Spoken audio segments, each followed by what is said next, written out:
آج کل اب میں اگلا جملہ کیسے کہوں، وقت بھی نہیں ہے میرے پاس، بات بھی آپ تک پہنچانا ہے، تو وقت کی کمی کی وجہ سے توہین نہ ہو جائے، توہین نہ ہو جائے۔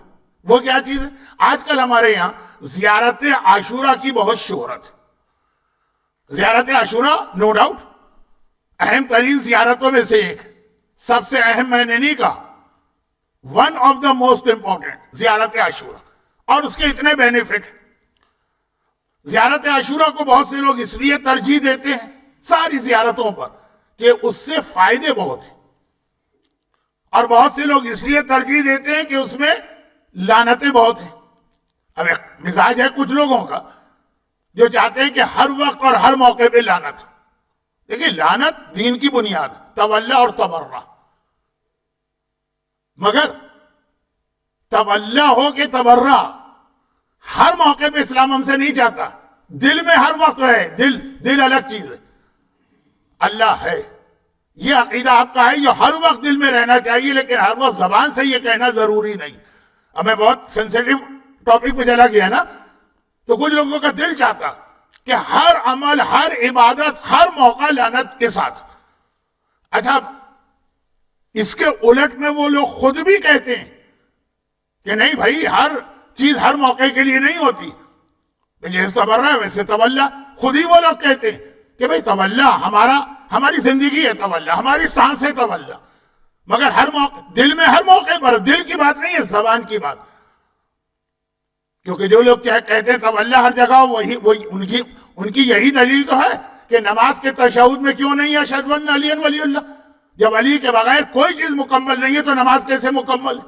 تو اب ان سے تو میں بات نہیں کر رہا ہوں، بات کر رہا ہوں جو ان کو جواب دیتے کہ علی کی ولایت اہم ترین چیز ہے، اس کے بغیر کوئی چیز مکمل نہیں ہے، لیکن نماز میں ضروری نہیں، ہر اچھی چیز ہر جگہ پڑھنے کا حکم نہیں۔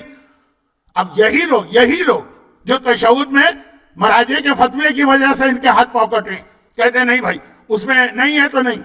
جب تبرہ پر آتے لعنت پہ، کہ لعنت ہر جگہ ہونی چاہیے، وہاں بھی وہی اصول، دل میں ہر وقت دشمنان اہل بیت سے بیزاری ہو، لیکن ہر وقت ہر موقع پہ زبان سے ادا نہیں کرنا۔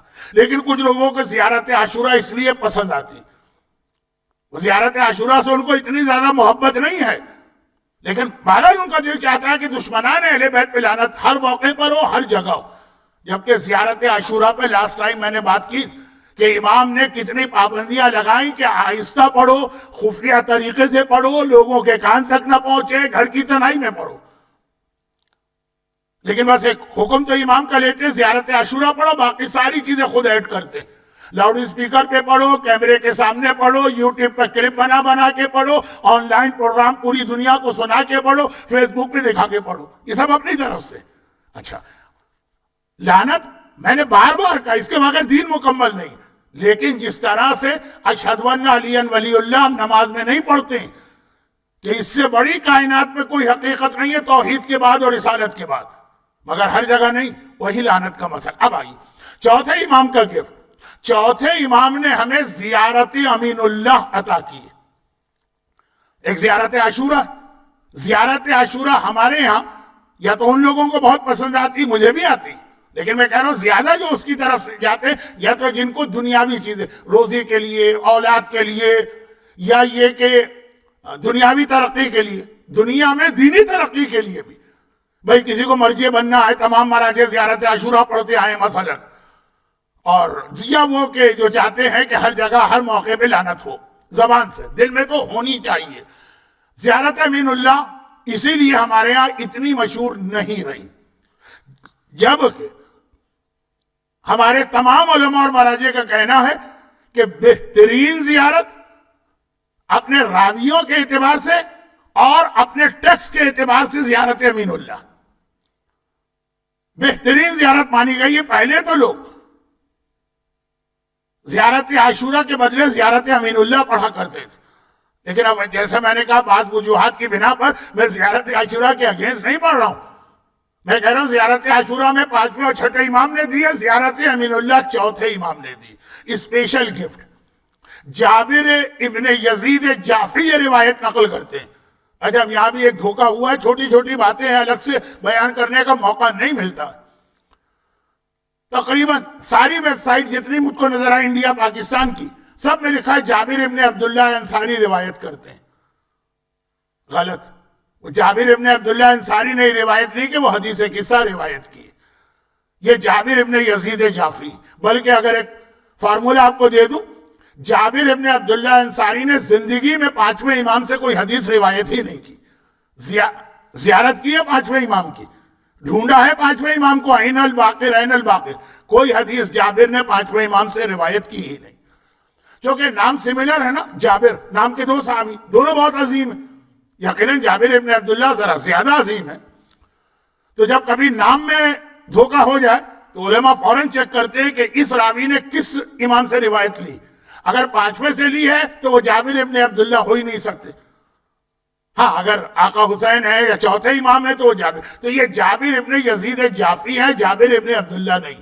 یہ میں نے اس لیے کہا کہ اس وقت انٹرنیٹ پہ آپ چلے گئے، انڈیا پاکستان، وہ عراقی اور ایرانی نہیں، لیکن انڈیا پاکستان، ویسٹ کے کینیڈا، امریکہ، آسٹریلیا، جہاں زیارت امین اللہ ہے، ہوتا ہے جابر ابن عبداللہ انصاری نے روایت کی، جابر ابن یزید۔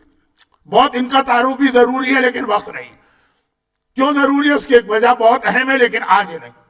یہ کہتے ہیں کہ مجھ سے میرے 5ویں امام نے یہ ارشاد فرمایا، یہ روایت 5ویں امام کی، فارمولہ بن گیا جو 5ویں امام سے روایت کرے وہ جابر ابن یزید ہوں گے، جابر ابن عبداللہ نہیں ہوں گے۔ کیا روایت کی؟ کہ میرے بابا مجھے لے کر، 5ویں امام کے بابا کون ہے؟ چوتھے امام جن کے حالات بتا رہا ہوں، مجھے لے کر ایک مرتبہ نجف گئے۔ چوتھے امام کی پوری زندگی میں نجف اور مولا کی قبر چھپی رہی۔ ہارون کے زمانے میں وہ جو شکاری کتے ہرن کے پیچھے لگے اور یہ قبر سامنے آئی۔ ہارون کا زمانہ ہے بنو عباس، چوتھے امام بنو امیہ میں رہے، تو چوتھے امام کے زمانے میں کسی کو نہیں پتا تھا کہ مولا کی قبر کہاں۔ کربلا کا پتا تھا، کربلا کی زیارت پر پابندی تھی لیکن پتا تھا لوگوں کو کہ قبر کہاں، بلکہ زیارت پر پابندی ہی اس بات کی دلیل ہے کہ لوگوں کو معلوم ہے قبر کہاں ہے تو راستے بند کیے گئے۔ نجف کا کسی کو نہیں پتا تھا۔ تو وہ چند روایتیں جس سے یہ ثابت ہوتا کہ ہارون کے ہرن والے واقعے سے پہلے بھی معصومین آتے تھے مولا کی قبر پر، اس میں پہلی روایت یہ کہ جابر ابن یزید خود نہیں گئے، کہتے مجھ سے 5ویں امام نے کہا میرا بابا مجھے لے کر۔ اچھا کوفے تو یہ لوگ اکثر جاتے تھے کیونکہ کوفے کی مسجد بہت فضیلت والی، پھر وہاں سے رات کے اندھیرے میں یہ لوگ آ جاتے تھے نجف۔ کوفے سے نجف کتنی دور ہے کہ میرا بابا مجھے لے کے نجف گیا۔ نجف میں آج بھی وہ جگہ جہاں چوتھے امام اپنی سواری کا جانور باندھ کے اترتے تھے اور پھر قبر تک آتے تھے۔ 5واں امام کہہ رہا ہے کہ قبر مجھے لے کر نجف گئے، سواری کا جانور باندھا جو مقام زین العابدین کے نام سے آج بہت شاندار روضہ سا بن گیا، اور وہاں سے پھر مجھے لے کے اس قبر پہ گئے، قبر پہ جا کے گرے نہیں، قبر پہ جا کے کھڑے ہوئے، زیارت پڑھی، السلام علیک یا امین اللہ فی ارض وحجتہ علی عباد۔ پڑھیے گا زیارت، آپ پہ میرا سلام، پوتا دادا کو سلام کر رہا ہے، آپ پہ سلام، آپ اللہ کی امین ہیں، trustee of Allah in this world, اور اللہ کی حجت۔ یہ اونلی زیارت ہے، زیارت پڑھی امام نے، بہت چھوٹی زیارت۔ پھر امام قبر پہ گرے، قبر پہ گرنے کے واقعات ہیں، اپنے دائیں رخسار کو قبر کی مٹی پہ لگایا، جیسے ہم نماز کے بعد سجدہ شکر میں یا اللہ یا ربا کہتے ہیں، اور وہ ایک دعا پڑھی جس میں اللہ کی توحید بھی ہے اور کچھ حاجتیں بھی، اور اس کے بعد اپنی جگہ سے کھڑے ہوئے۔ اس کا آخری جملہ بہت ہے، وَأَظْهَرْ كَلِمَةَ الْحَقِّ وَاجْعَلْهَا الْعُلْيَا وَأَدْحِسْ كَلِمَةَ الْبَاطِلِ وَاجْعَلْهَا السُّفْلَى۔ یہ مولا کی قبر پہ چوتھا امام زیارت امین اللہ کا آخری جملہ پڑھ رہا ہے، اور اے خدا حق کے کلمے کو بلند کر دے اور ظاہر کر دے، اور باطل کے کلمے کو مٹا دے، وَاجْعَلْهَا السُّفْلَى، اور اسے پسترین بنا دے۔ یہ کہہ کے امام کھڑے ہوئے۔ یہ زیارت امین اللہ، اس کے بارے میں پہلی بات یہ یاد رکھیے کہ سند کے اعتبار سے یہ سب سے معتبر زیارت ہے۔ دوسری بات یہ یاد رکھیے، جیسے شیخ عباس قمی نے لکھا، یہ زیارت 2 in 1 ہے، زیارتوں کی 2 قسمیں۔ کچھ زیارتیں ایسی ہیں جو آپ سال میں کبھی پڑھ سکتے ہیں، کچھ زیارتیں ایسی ہیں جن کی مخصوص تاریخیں ہیں، جیسے زیارت عاشورہ، عاشورہ کے دن حکم آیا، آپ پڑھیں باقی سال اپنی مرضی سے۔ لیکن یہ زیارت امین اللہ دونوں غدیر کے دن خاص یہ زیارت کا حکم آیا ہے اور سارا سال بھی. تیسری بات یہ جملے ذرا سنیے. اور چوتھی بات میں وہ کہوں گا جو میرا اصل موضوع تو نہیں ہے، جو اس سے پہلے کی بات کو کمپلیٹ کرے گا. تیسری بات، زیارت عاشورہ کے اتنے بینیفٹ ہیں کہ مومن دن میں 5 بار 10 بار بھی پڑھے تو کم ہے. لیکن زیادہ تر دنیاوی زیارت امین اللہ کا صرف ایک بینیفٹ بتایا گیا جو امام نے بتایا. علماء کے واقعات تو ہیں، امام نے وہ دیکھے کتنا بڑا بینیفٹ. 5ویں امام کہتے ہیں جابر ابن یزید، میرے بابا نے یہ عمل کیا، یہ گفٹ دیا ہے اپنے شیعوں کو. اور یاد رکھو ہمارا کوئی شیعہ جب یہ زیارت ہمارے جد کی قبر پہ پڑھے، یعنی مولا یا ہم میں سے کسی امام کی قبر پہ پڑھے یہ زیارت امین اللہ، تو فوراً اسے نور کے ایک کاغذ پہ لکھا جاتا. زیارت آپ پڑھ رہے ہیں، آپ کہہ رہے ہیں السلام علیکم، فرشتے اسے نور کے کاغذ پہ نور کے قلم سے لکھ رہے ہیں. اور اس کے بعد پھر زیارت آپ کمپلیٹ کرتے ہیں، فرشتے یہ نور کا کاغذ بند کرتے ہیں، بند کر کے آسمان پہ لے جاتے ہیں. کہاں؟ رسول اللہ کی خدمت میں، اور کہتے ہیں یا رسول اللہ اس پر اپنی سیل لگا دیجئے کہ یہ زیارت آپ کے ایک شیعہ نے علی کے لیے پڑھی. رسول خدا آسمان پر اس پر سیل لگاتے ہیں، مہر. میں مہر لگاتا ہوں، یعنی جس طرح آپ کوئی بھی پیپر اٹیسٹ کرنے کے لیے جاتے ہیں نا، تو وہ جو اٹیسٹ کرنے والا آفیسر ہے وہ اس پہ ایک سیل لگاتا ہے. رسول خدا زیارت امین اللہ پہ سیل لگاتے ہیں. یہ حدیث ہے، مفاتیح الجنہ میں بھی موجود ہے، جو انگریزی، اردو، عربی، فارسی، گجراتی ہر زبان میں ٹرانسلیشن ہو چکی. اور پھر کیا ہوتا ہے؟ پیغمبر نے سیل لگا دی، اب یہ آسمان پہ رکھ دی گئی. یہ آخری جملہ بہت اہم.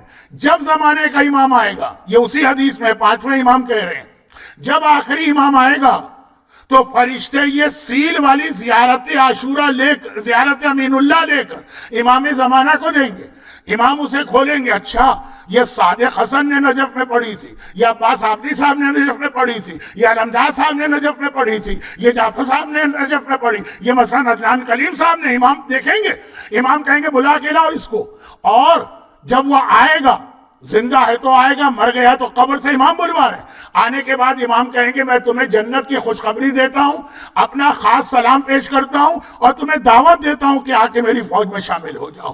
زیارت امین اللہ پڑھنے والے کو رسول خدا نے اٹیسٹ کیا، اس کی زیارت کو امام زمانہ نے جنت کی خوشخبری الگ سنائی، وہ آخرت ہے، اور دنیا میں اپنی فوج میں شامل ہونے کی آفر الگ کی، یہ دنیا کی جنت ہے. یہ زیارت امین اللہ کا بینیفٹ ہے اور بہت ہی معتبر زیارت ہے. یہ چوتھے امام کا گفٹ. تو یہ خاص گفٹ دیا ہے. اور اس کے اندر دیکھیں، آپ جتنی بات آپ نے دیکھی، نہ آپ کے رزق کا مسئلہ ہے، نہ آپ کی صحت کا مسئلہ، نہ آپ کی اولاد کا، وہ زیارت کے جملوں میں ہے، وہ جو رخسار قبر پہ رکھ کے جملے ہیں. لیکن علماء کا کہنا کہ زیارت عاشورہ کی طرح اسے بھی کوئی 40 دن مسلسل پڑھے حاجت ذہن میں رکھ کے، لیکن وہ موضوع بدلا جا رہا ہے. ایک یہ گفٹ ہے.